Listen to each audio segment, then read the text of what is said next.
nice. Welcome back. I think we've got everyone back. So hopefully you've got teas and coffees and feeling nice and comfortable again. We've got one more speaker before lunch. So we've got the lovely, wonderful Sarah Stone who's going to be speaking to us.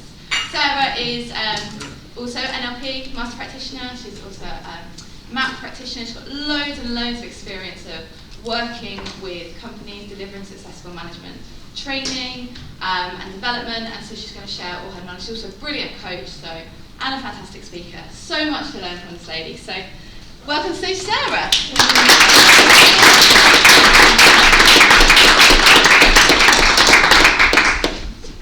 It's so brilliant to be in a room full of so many lovely people and really familiar faces and ones that I've only seen on the screen.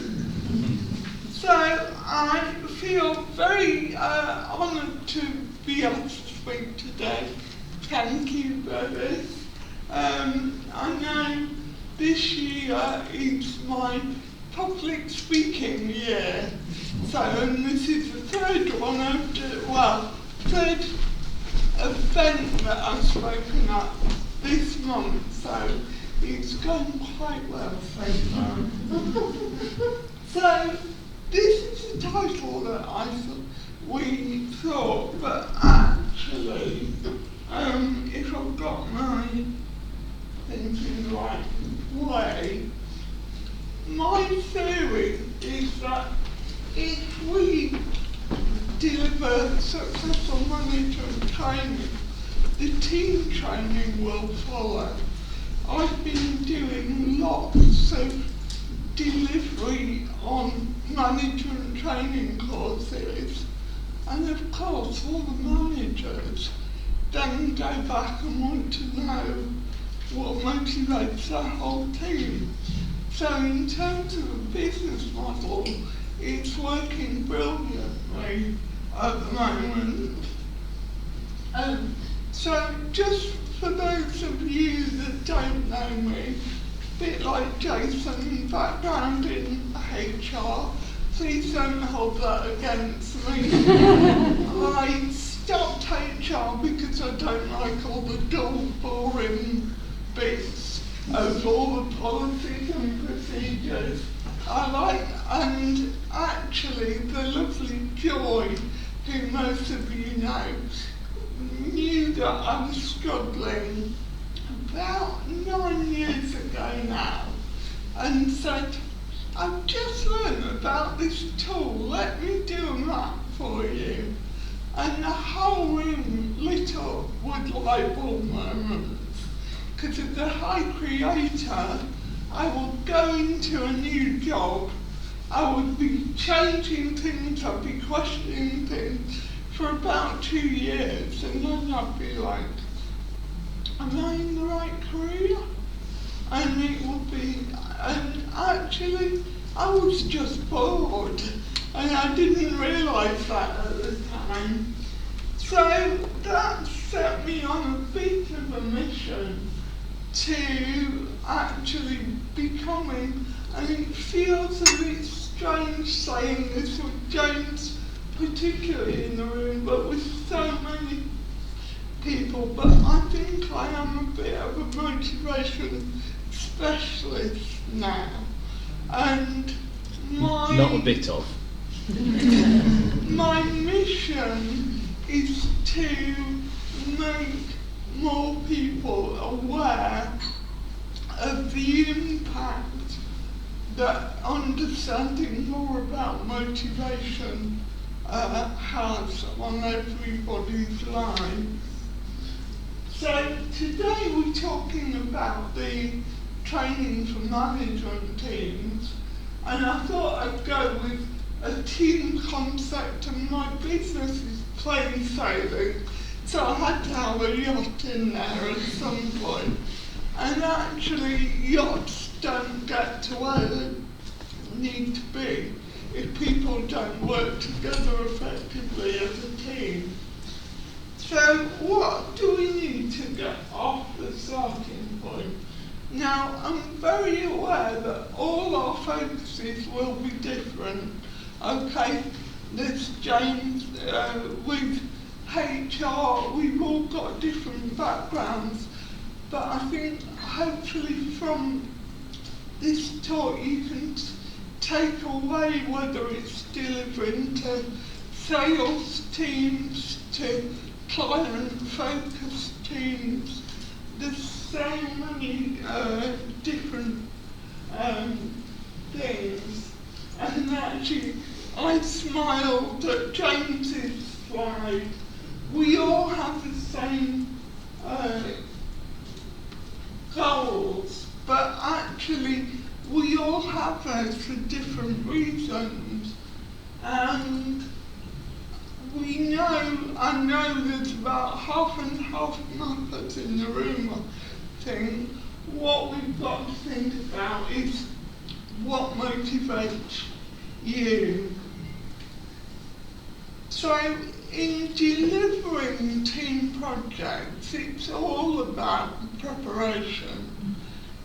You'll do so much more work before you get to that training delivery. And if you get all the preparation right, then you'll get the outcome that you need. It's about having a clear focus on your market. It took me a long time because motivation is so relevant to everybody. I wanted to change everyone's world, and actually you can't do that. I will do that eventually, but I've got to start with the focus. You've actually got to be very flexible on what you're offering and how. Don't go in there with a plan of these are the courses or this is how I'm going to deliver it.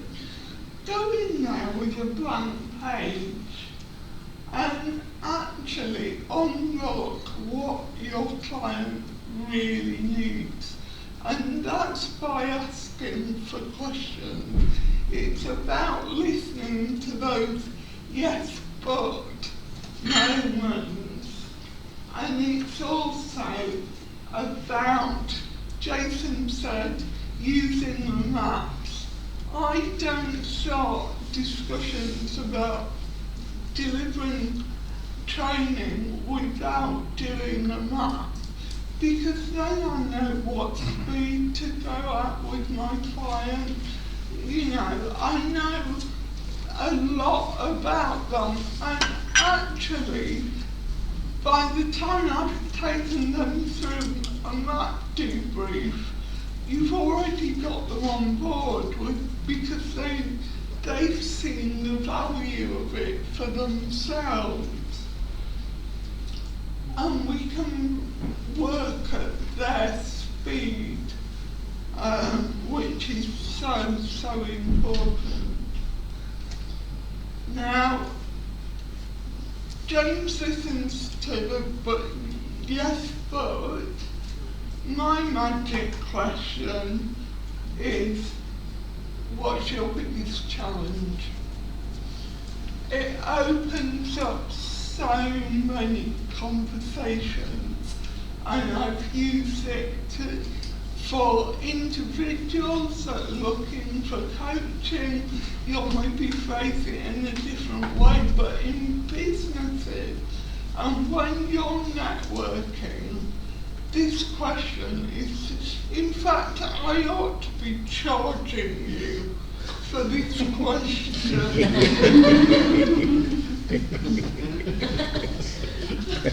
It's about being curious. You've got to really be interested and dig deep and find what it is that biggest challenge is and really understand,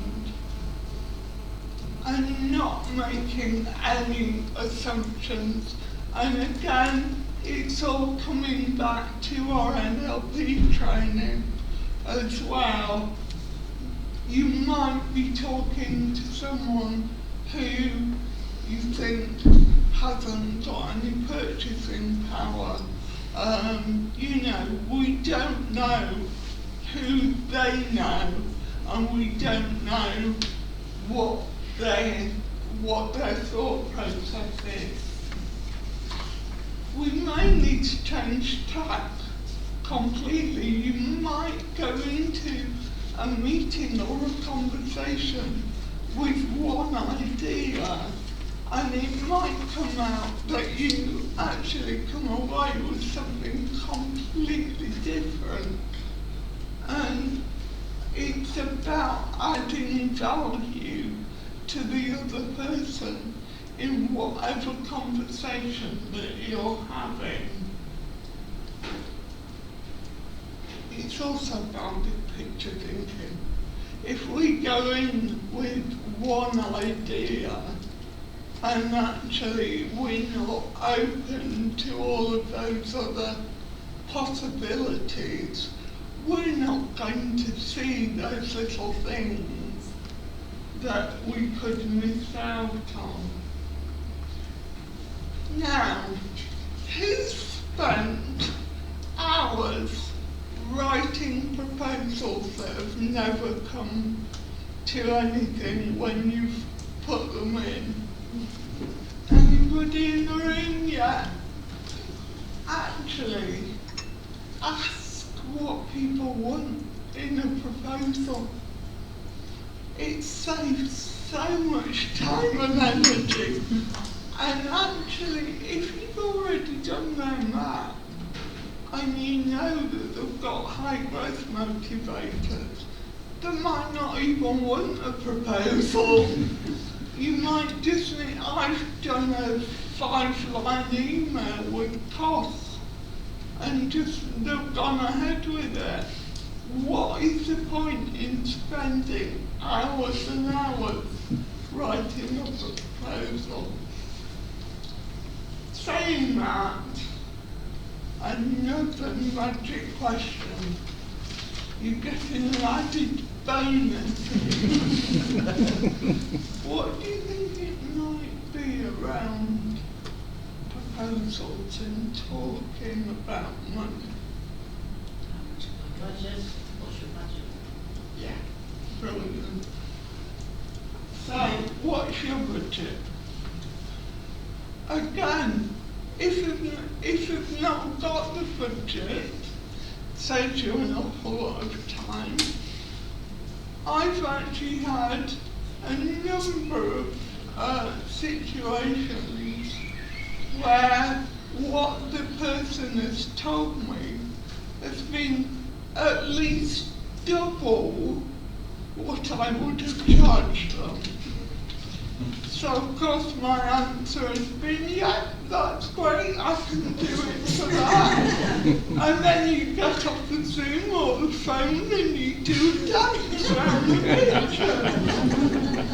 It is just such a great question. So, don't be afraid. Don't be afraid. And I'm very annoyed that that video isn't working because it is brilliant. Don't be afraid to jump out and do things differently and be that single goldfish that jumps across.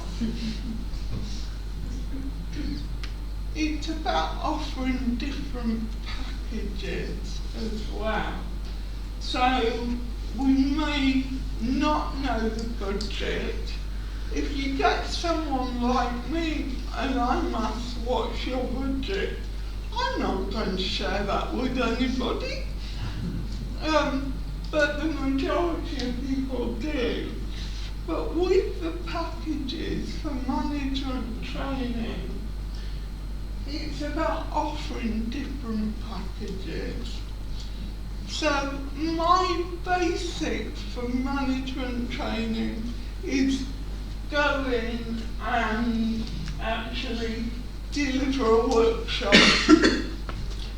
My middle point is to do a map before the workshop for everybody, and then we get feedback as a team or an organisation in the workshop at the same point, but we don't get the individual feedback.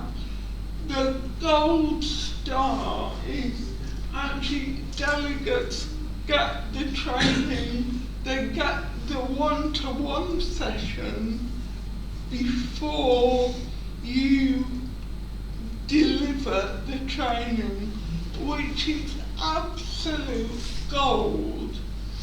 And the value that people take away from this project is so much better.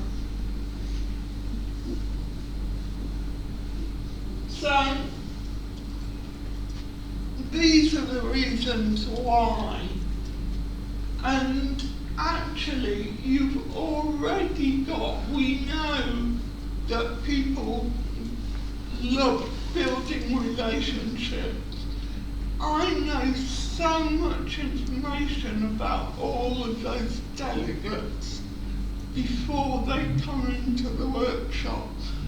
I know some really personal information about those delegates. So there's already that trust between us built up when I go into the room.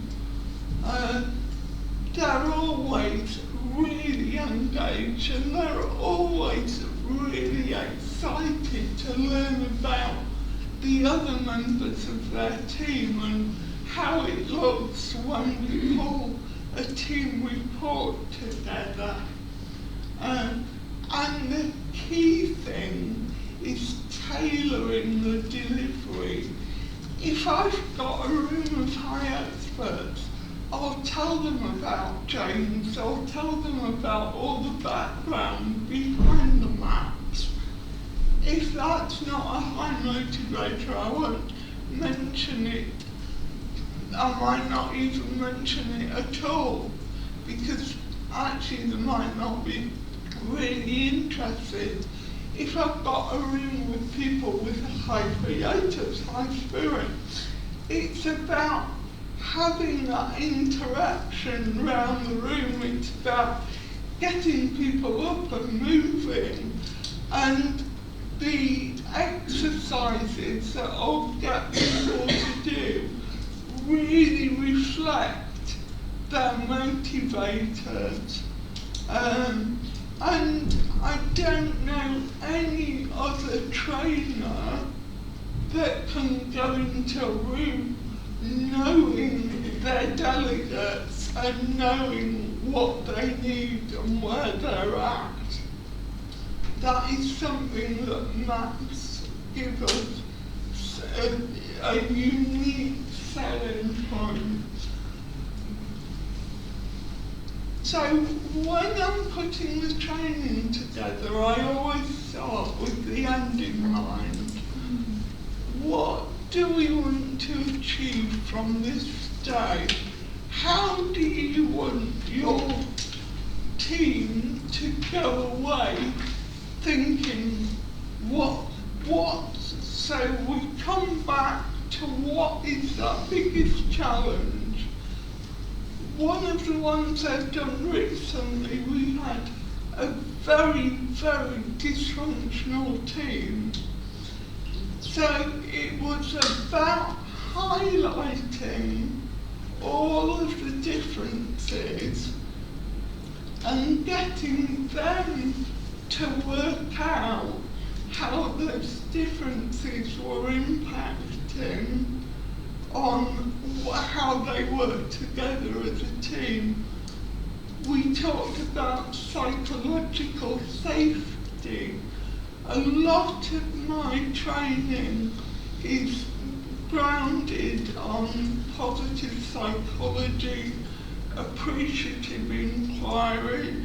If you haven't come across appreciative inquiry, definitely go away and find out more about it. It's amazing.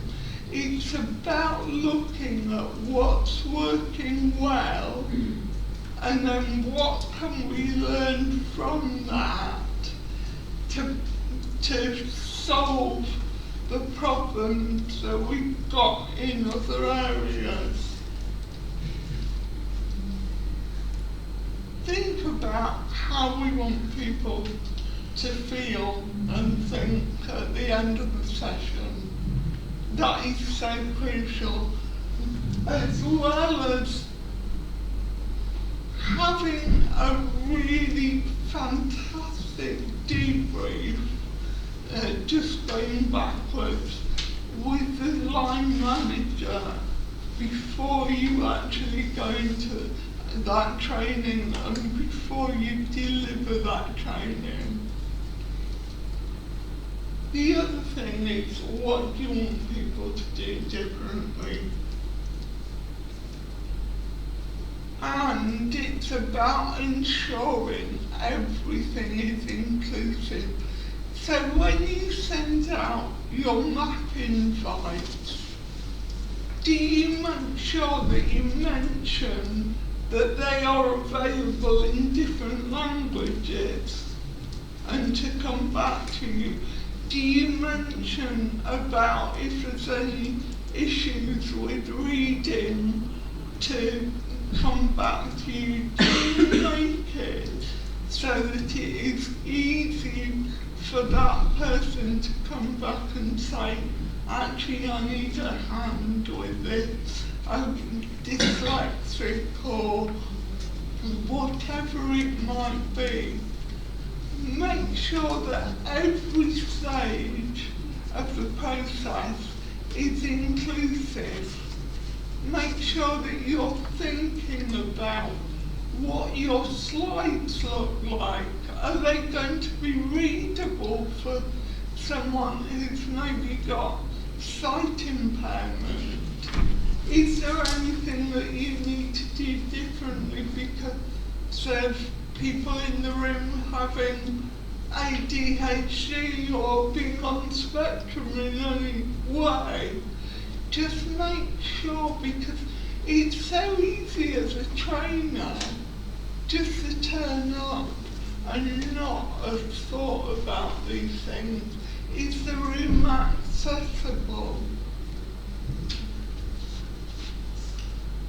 I've already said let the maps guide the content, and I think we can see this example, Searcher, Creator, Expert, Spirit. I've been having, well, no, let me ask you, what would you do for, as a big picture, what would you be thinking about if you were training this group? I'd worry about their financial stability.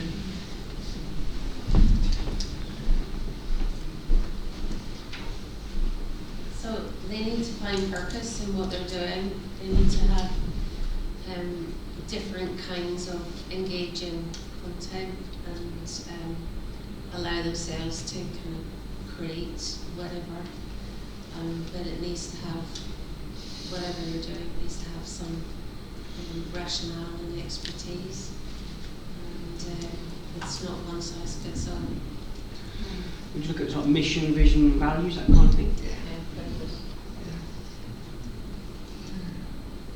So you can see that it's about reading the map and then talking to the line manager and then combining all of that.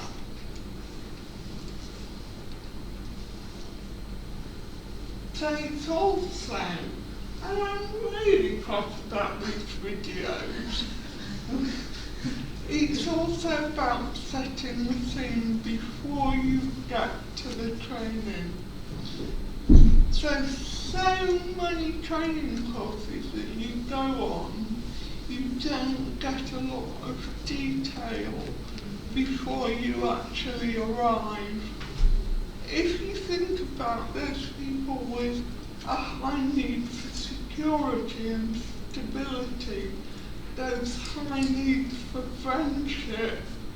You know, people want to know what to expect. They want to have all of those details. As coaches and consultants, a lot of us don't need any of that. But actually we need to be thinking about the needs of the whole group. Isn't it lovely to have a picture of the trainer, to have a bit of background about them, to have that the day will look like this? One of the things I use in training on MAPS or motivation is I invite the delegates to bring in something of theirs that is reflective of their top motivator. We put it in a box and then we go round the room drawing out an item from that box. And first of all, guessing which motivator it represents, but then getting a description from the person that brought that item about why they brought that item in. It's a fantastic exercise, and if you're doing team building, getting to know people more, it works so well. And that is about making it fun. No, we've all been sat in boring workshops, boring training, and actually there's nothing worse, is there? So I just wanted to know let's spend 5 minutes. Oh, it works if I go backwards. Yeah, I'm going to have to go through backwards.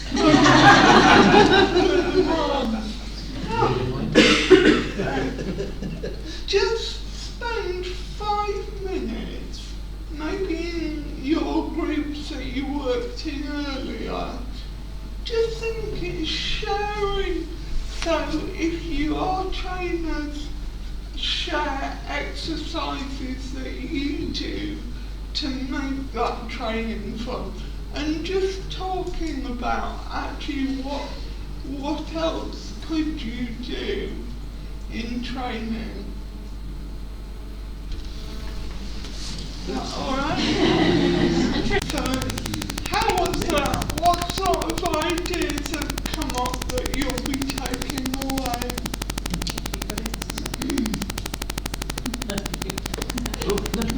Well, I learned that Lolly's got loads of great exercises from her teaching background, so I felt like I could listen to it for ages and do loads. So 3-2-1 game I never heard of, but 3 things you've learned, 2 things you've reflected on, 1 thing you're going to recommend, or whatever you choose, the 3-2-1. I thought, what a great way to, because the dangers of training sometimes you go at the end of the day, what's the one thing you've taken away? And it feels like you've almost got a bit of an agenda asking the question. So I just thought it was a really nice, light-hearted way of doing that. She's got loads more, so speak to Laurie. Just Google teacher plenaries and you'll never lose anything again. Yeah, and never do deathbed feedback, where everybody's waiting for their turn. Anyone else? Well, I can jump on some of the conversation just around how to facilitate the feedback really well. So this is all very new to certainly a couple of us in this group. So it's just around how to position making it fun, because I think typically when someone says making fun, I think about what my fun would be, but that doesn't mean there's everyone else's fun. So just how to make sure it facilitates for everyone in the group to make it really inclusive. That's really good, and it's really important to think about. Just be guided by the 9 motivators. And if you're ticking off all of those, even if you don't know, if you're training without the insight of the MAPS, you can still use the profiles to make sure that you're going to be hitting each box. One thing that I use, and brought some with me just because I had to have so many printed, so if anyone wants to buy them, they're for sale. But I had these postcards done with all the motivators and the details on the back, and I'm finding them invaluable.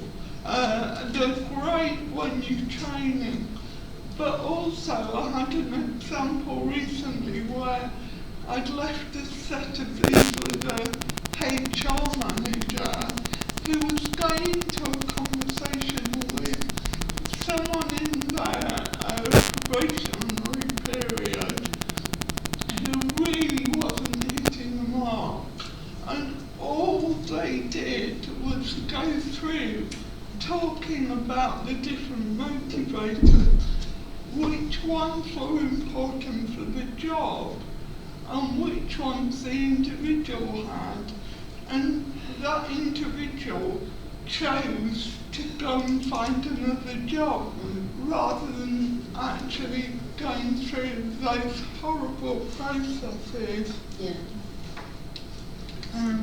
So it's all about making sure that teams walk away from training energized and with action points.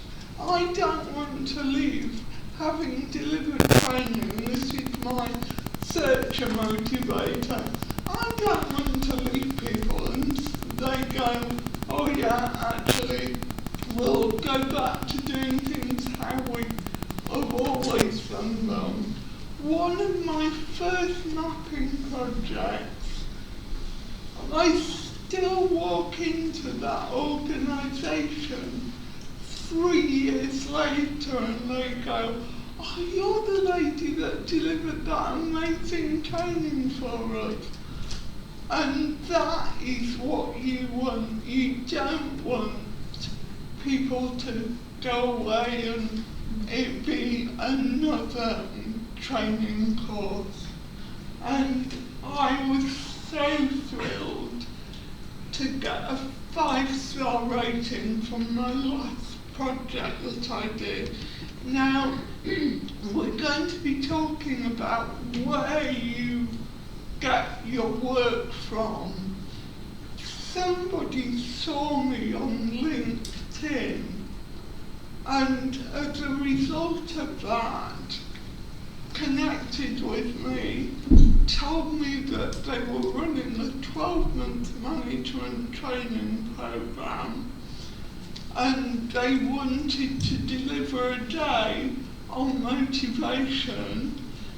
I did a map.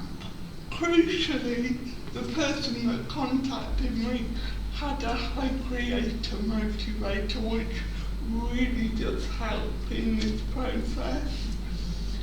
I then ended up delivering a day on their first year of their management training.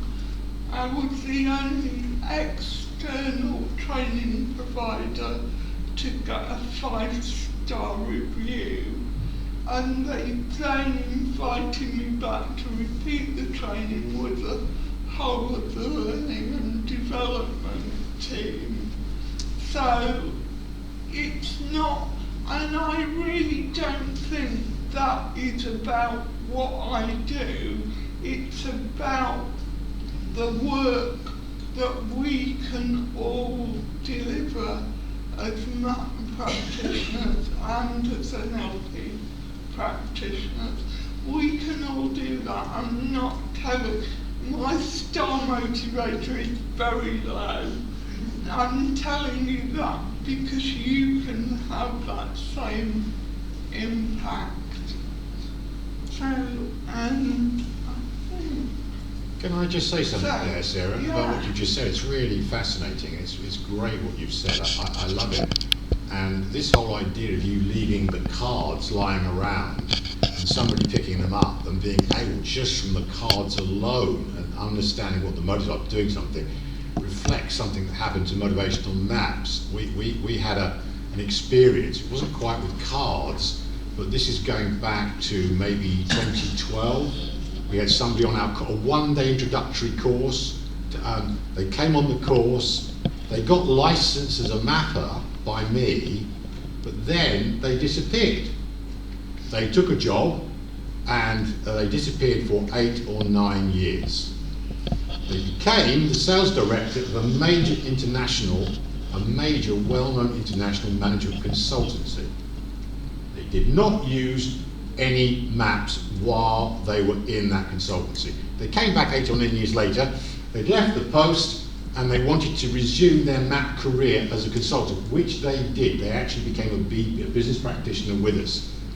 In talking to them, I said, oh, well, you went off, you were in this role, why didn't you use maps?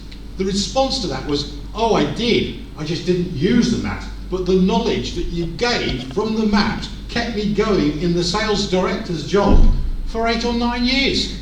He was using the whole technology of maps, the whole conceptual basis for his program, but without actually purchasing in. So I don't regret that. He came back to us anyway, as it turned out. But the thing is that this knowledge that you're talking about so eloquently in terms of how this makes such a profound difference is just so powerful. Leaving those cards around, having people reading an article or a blog by us, all of this can make a profound difference to other people without us even knowing about it. I mean, he told me. He could not have told me. I'd never have known.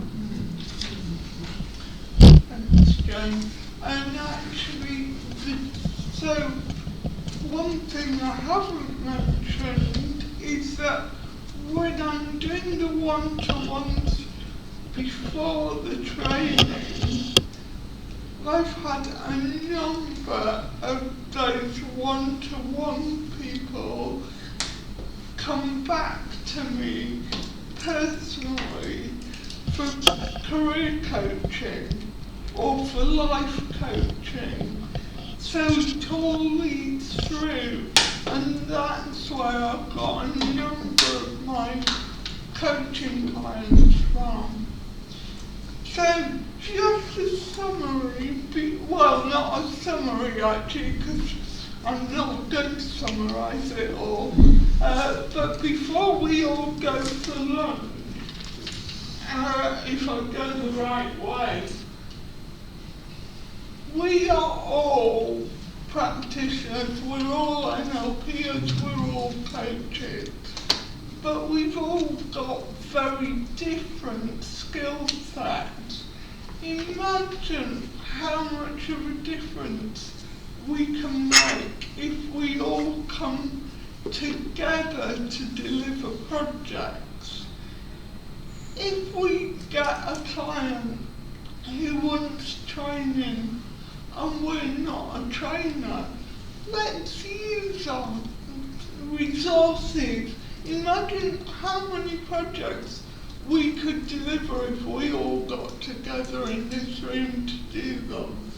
So ask for help, use this network, and actually know when you need more crew on board, because I've read Ellen MacArthur's book, and I would not want to go round the world singing along. All right. Thank you.